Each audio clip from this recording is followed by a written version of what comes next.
Well, for the first time since the pandemic hit, we are learning more about the number of people across our country who are unsheltered. But the federal survey, which was delayed for 2 years due to COVID, tells a story that goes beyond a few numbers.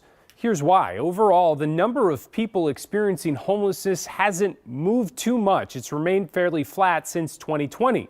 While that's encouraging, keep in mind, COVID relief funds helped stabilize housing and shelter for many, and as that extra help has been going away, many cities are reporting major issues right now.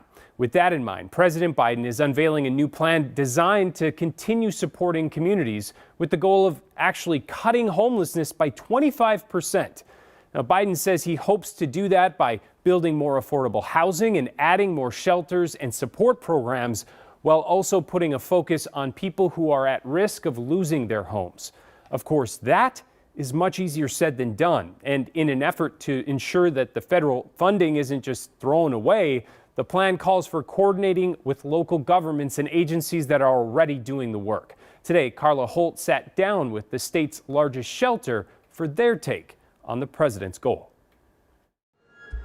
A change of season for people serving people, but still the state's largest shelter for those experiencing homelessness feels the storm raging outside. What has it been like for you here at People Serving People?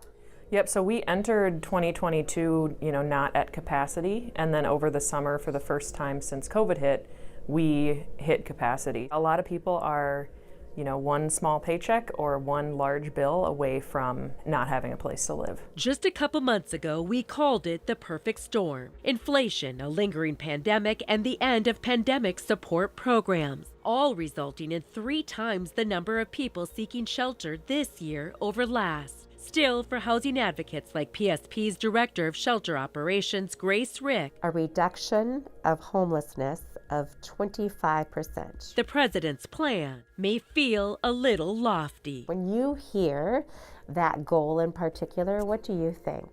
That would be amazing if indeed we can reduce homelessness by 25% by 2025. I welcome that. A dramatic drop in homelessness in just a couple years has already garnered its share of skeptics, with those highlighting the lack of available details, the abundance of needed coordination. What would you say to that skepticism? I think that's probably a pretty healthy skepticism. I'd like to see it too, and it'll be interesting to see who gets involved and where money is coming from, and if people locally can get on board with what really needs to be done to make something like that happen. But within its framework, Rick sees how the president's plan mirrors the local approach. We have a homelessness prevention efforts that we engage in here. We provide case management for folks who are at risk of becoming homeless, as well as direct funding to families who need it in order to prevent that. We really try to look at things from a lens of racial equity and keep that in mind as we really move through all that we do here. So even within the changing season, a similarity, and with that, some hope. But it's because advocates like Rick know equity and availability of affordable housing will take time. They also know a dramatic decline in homelessness will take both time and a dramatic shift. I think we need pretty large changes in our systems and changes in the way that we view homelessness. It's all connected. Housing is healthcare, housing is mental health care. It's all totally connected for our families. Given that it's so interconnected, given that it's so sweeping, again, 2025, 25%, is it possible?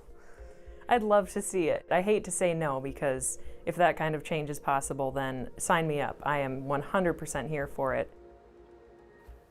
Again, advocates may say system change, but it has profound meaning for each person. Grace Rick says when an adult or child has a safe place to live, they can stay in school or work, even keep their current doctor. Put simply, it gives that adult or child a better chance. We have information on how to support People Serving People during this critical time on our website, KARE11.com.